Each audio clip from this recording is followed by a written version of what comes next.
ya tenemos a nuestro invitado y creo que es un tema bastante fuerte.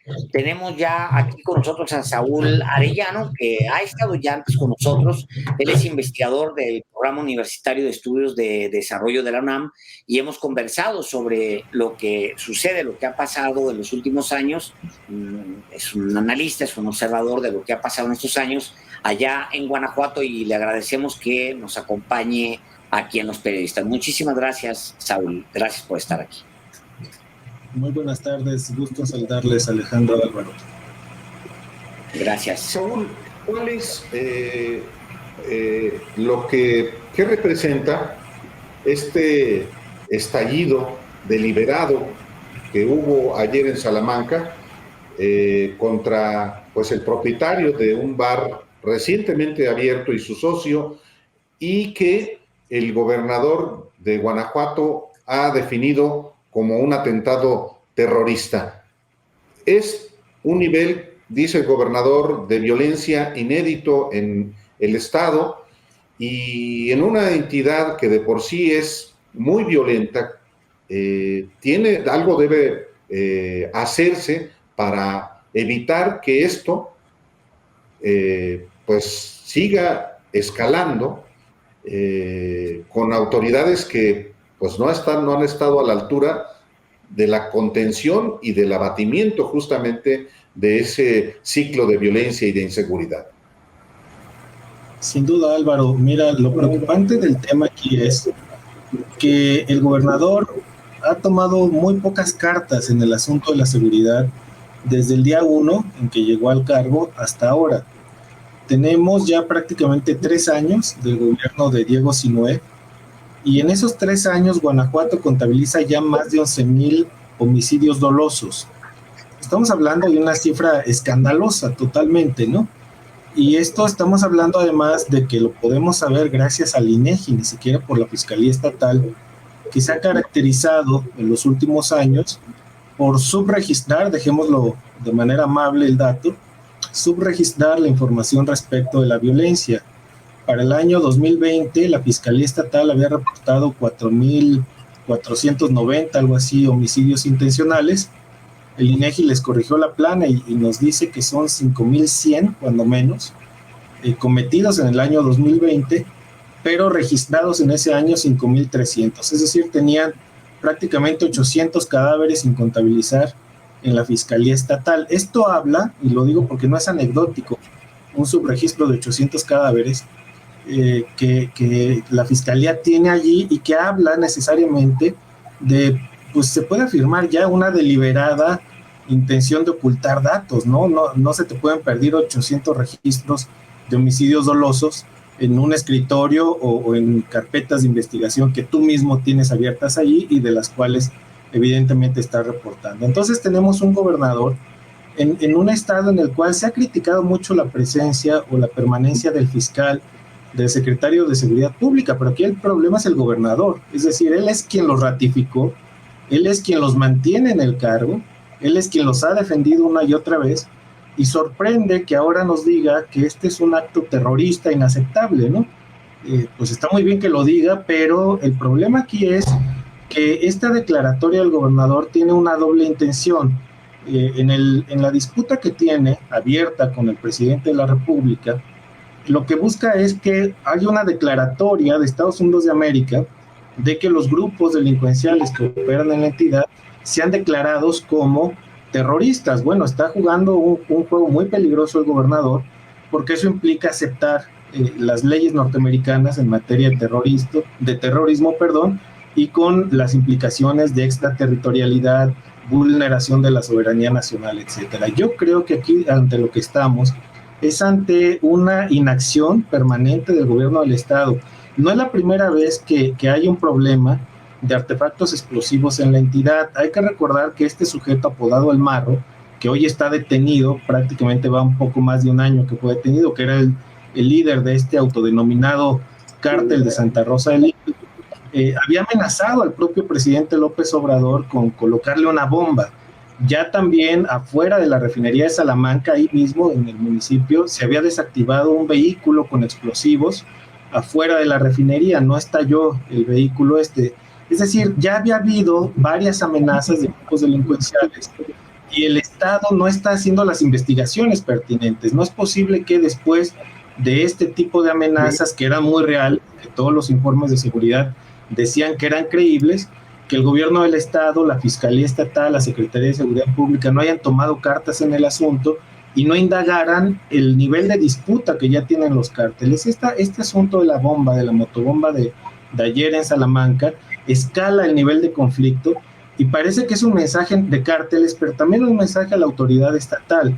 Es decir, los grupos ya le tienen tomada la medida al gobierno del Estado, ya saben que la impunidad con la que van a actuar es total y que definitivamente a quien tienen como rehenes a la ciudadanía, a los dueños de negocios que son constantemente extorsionados, que son constantemente amenazados, se les cobra piso, les secuestran, y que esto pues, ocurre a la luz de todo mundo. No es posible que en Faja de Oro, para quien no conoce el municipio de Salamanca, estamos hablando de la avenida donde están los hoteles más importantes de la ciudad de Salamanca, los restaurantes de mayor envergadura, y estamos hablando pues de un municipio bastante grande, ¿no? Entonces no estamos ante un evento que haya ocurrido pues en las orillas, en una colonia clandestina en donde te puedes esconder, no, ocurrió en la avenida, una de las avenidas quizá más transitadas del municipio de Salamanca, y la pregunta es cómo alguien con un artefacto explosivo de este poder puede andar circulando, llegar a una fiesta y asesinar así de arteramente a las personas que asesinaron, ¿no? O sea, estamos hablando de una ciudad de cerca de 300,000 habitantes, tendrá aproximadamente, es una de las ciudades importantes de Guanajuato, es una, digamos, comunidad industrial, sucede en una vía que es pues importante para la vía principal, dice Saúl, la vía principal, es decir, hay un despliegue de impunidad, por decirlo menos, porque lo haces porque puedes salirte con la tuya, lo haces porque no va a haber quien te investigue, y eso me lleva necesariamente a quien está a cargo de las investigaciones, que es el fiscal. Hay en los últimos días algunas declaraciones de él en el sentido de que posiblemente se iría, es lo que decía el fiscal Samarripa, que quizás se iría. Pero esto debería provocar su salida inmediata. No va a suceder, Saúl. No va a suceder, al menos no en estos días, ¿no? Es decir, ante un evento de este calibre, de esta magnitud, ya no sería esperable que el gobernador les pida la renuncia, sino por dignidad y vergüenza propia, un funcionario responsable del área de la investigación de los delitos en cualquier lugar del planeta, pues entregaría su renuncia y decir, oigan, tengo 11,000 cadáveres a cuesta y ahora me estalla una bomba prácticamente en una de las avenidas más transitadas del estado. Como bien dices, Alejandro, es una ciudad muy grande, Salamanca, que además este restaurante, déjenme decirles, está muy cerca de instalaciones estratégicas, que son las instalaciones de la refinería. Es decir, es un asunto prácticamente de seguridad nacional, que haya grupos delincuenciales que se pueden pasear por el estado armados hasta los dientes ahora con artefactos explosivos, y que no haya una autoridad que les ponga un alto. Mira, en quienes circulamos constantemente por las carreteras del estado, te encuentras a cada rato retenes de las policías municipales, de tránsito, las preventivas, y la pregunta es cuántos delincuentes han atrapado de alto rango, de alto calibre en estos retenes. Realmente los ponen para lavarse la cara, para decir que están haciendo cosas, para extorsionar a conductores que no traen licencia de conducir, pero no hay una efectiva operación de investigación que permita que estos delincuentes que están operando con total impunidad sean detenidos. Entonces lo que vemos es una fallida estrategia de prevención en donde las fuerzas de seguridad pública estatal pues son poco menos que floreros, digámoslo así, ¿no? En realidad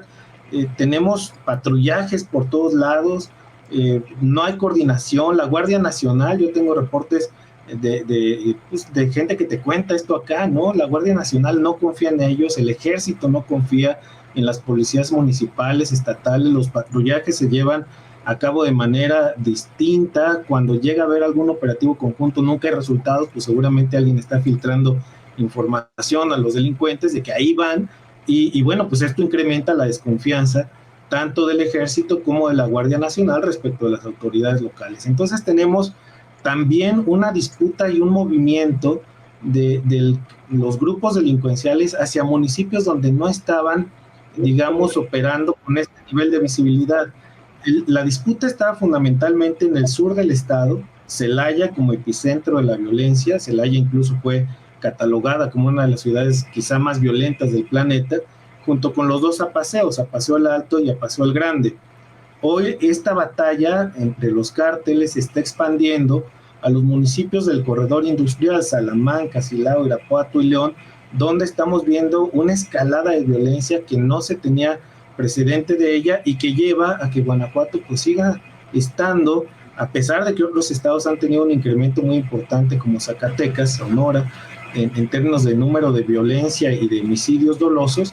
Guanajuato sigue siendo el primer lugar nacional y sigue teniendo una escalada sin de veras capacidades que veamos que se están articulando. Mire, a mí me han contado, por ejemplo, viene el relevo de gobiernos municipales, se renovaron la totalidad de los municipios, 46 municipios del estado, se están ya a punto de llegar los nuevos alcaldes, y no ha habido uno solo que no haya recibido, por la información que yo tengo, que no haya recibido la instrucción de la Fiscalía Estatal de quién debe ser o a quién aprueban para que sea la o el titular de seguridad pública en los municipios. Esto habla del férreo control que tiene la Fiscalía, la Secretaría de Seguridad Pública, y esto evidentemente lleva a que haya una, pues, ¿qué te diré?, temor de parte de mucha población, o de la gran mayoría de la población, porque pues, no tiene certeza de que en realidad va a cambiar o va a mejorar la situación.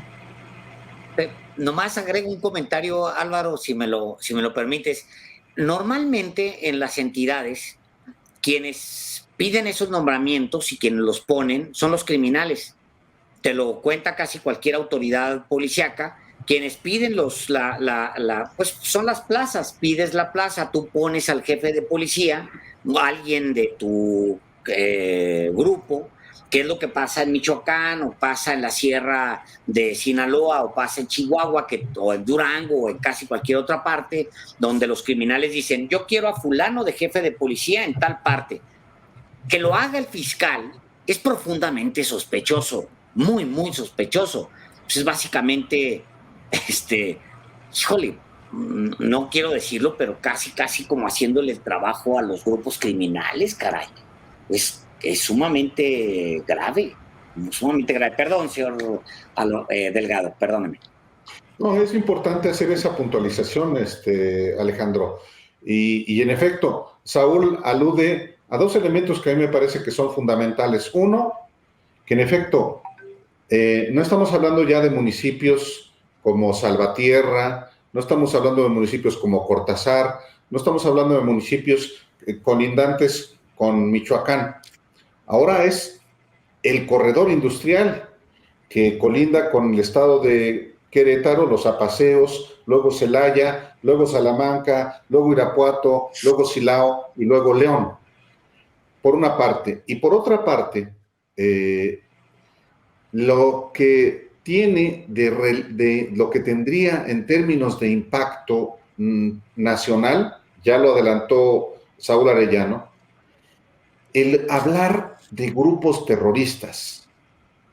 O sea, no es lo mismo decir que se busca generar terror que definir, como lo hizo hoy el gobernador, este ataque como un atentado terrorista, que textualmente el gobernador dice, ataque terrorista sin precedentes en el Estado, el cual eleva el nivel de violencia que hemos vivido. Sí, de que eleva el nivel de violencia indiscutiblemente, pero hablar de terrorismo tiene una connotación gravísima, lo decía ya Saúl Arellano, y creo que es importante también, Saúl, que adviertas por qué es tan relevante que el gobernador esté aludiendo a esto en términos de lo que Estados Unidos y sus Fuerzas Armadas pueden hacer en territorio mexicano.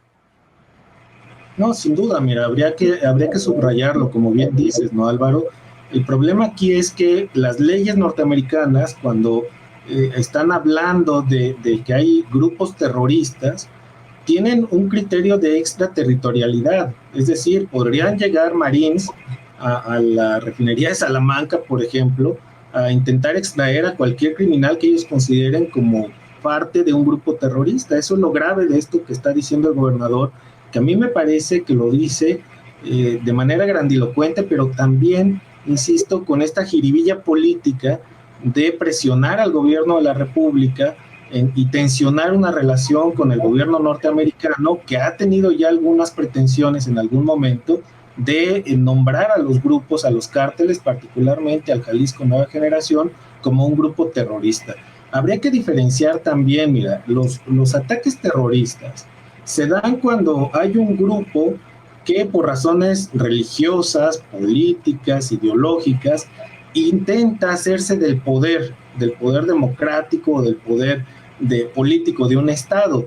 Esto no tiene nada que ver con eso, esto es un asunto de un mensaje, me parece, insisto, entre grupos criminales y de los grupos criminales al gobierno local, ¿no? Al gobierno municipal y al gobierno también del estado de Guanajuato, donde, insisto, el cambio que viene de los ayuntamientos va a implicar un reacomodo de fuerzas de seguridad pública municipales, que muchas de ellas son muy grandes, son corporaciones gigantescas, como las que tiene Celaya, la que tiene Salamanca, la que tiene Irapuato y León. Estamos hablando, por ejemplo, de León, de un municipio que tiene 1.700.000 habitantes.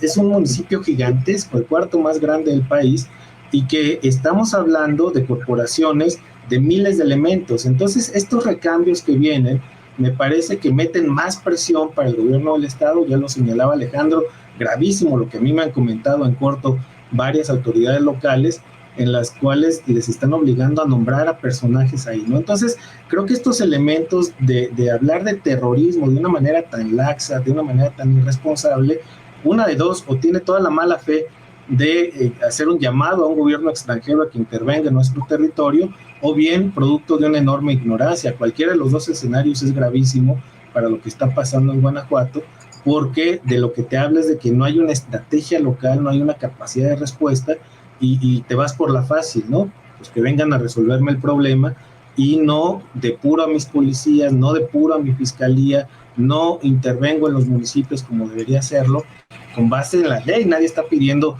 que el gobernador actúe fuera del marco jurídico, ¿no? Que con base en la ley actúe y asuma la responsabilidad. Aquí el problema es que el gobernador nunca ha querido abordar él la responsabilidad de la seguridad pública. Siempre que se habla del tema, te remite como medio de comunicación, te dice, pues habla con Sofía Huet, ¿no? Que es la vocera del Sistema Estatal de Seguridad Pública, o es un tema que lleva la Fiscalía, o es un tema que lleva la Secretaría de Seguridad Pública. Prácticamente lo que nos dice el gobernador es: a mí déjenme seguir inaugurando eventos, cortando listones, atrayendo inversiones, y ustedes dedíquense a lo que tienen que hacer, ¿no? El gobernador una y otra vez dice que Guanajuato es como la Suiza de América, y que si no fuera por los homicidios estaríamos prácticamente a ese nivel. Yo digo, pues más bien, Guanajuato se parece cada vez más a la Siria de América, ¿no?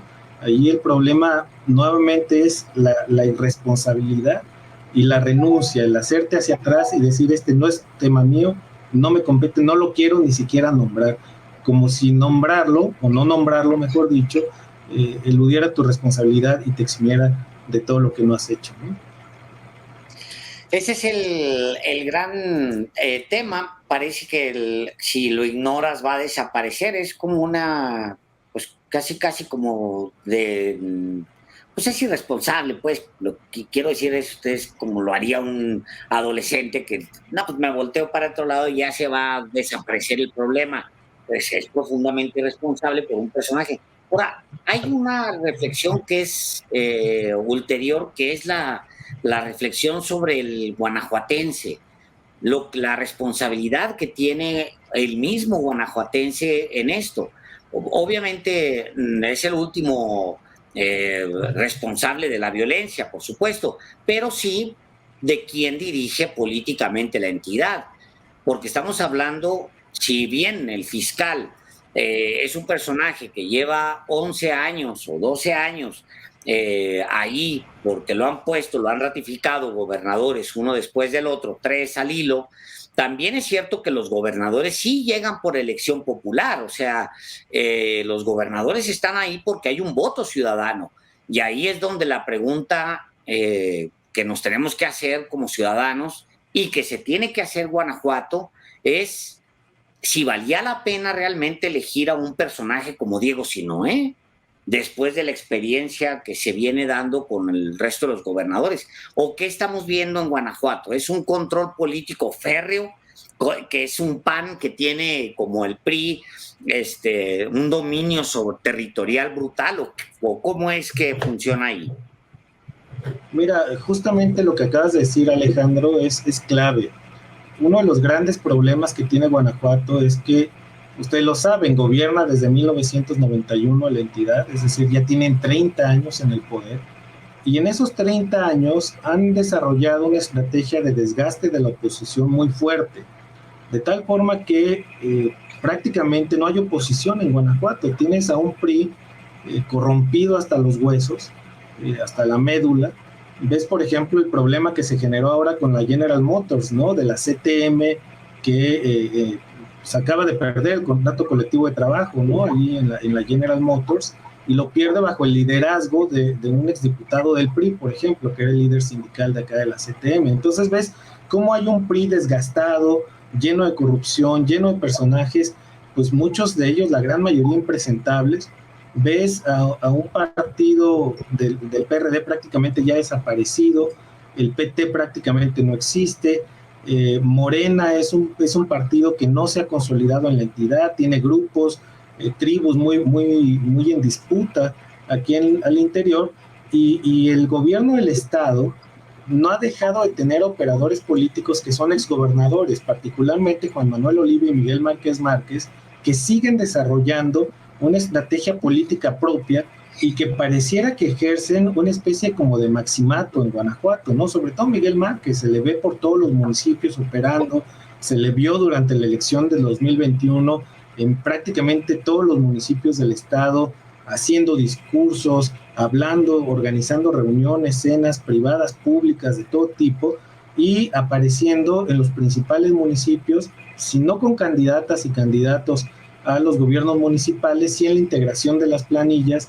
siguen teniendo un enorme peso en la conformación del Comité Ejecutivo Estatal del PAN en lo estatal, y del Congreso, que tienen todo el control. Estamos hablando de un partido que renunció a su vocación democrática de origen, si pensamos en el Partido Acción Nacional de la década de los 40, cuando lo fundaron Gómez Maurín y otros, y esa renuncia a su vocación relativamente democrática, que nunca ha dejado de tener una ideología de derecha, hay que decirlo, pero que esa renuncia les ha llevado a tener grupos enquistados allá al interior, como el Yunque, donde la extrema derecha, que es esta que se trajo pues, a Vox y lo que hemos visto en los últimos meses a nivel nacional, opera, digamos, a nivel local con mucha eficacia. Han logrado imponer, generar cacicazgos en lo local, y esos cacicazgos es muy difícil de romper, sobre todo cuando se han acuerpado ahora en torno a una figura de un gobernador muy débil, le venden caro el amor, como se dice en política,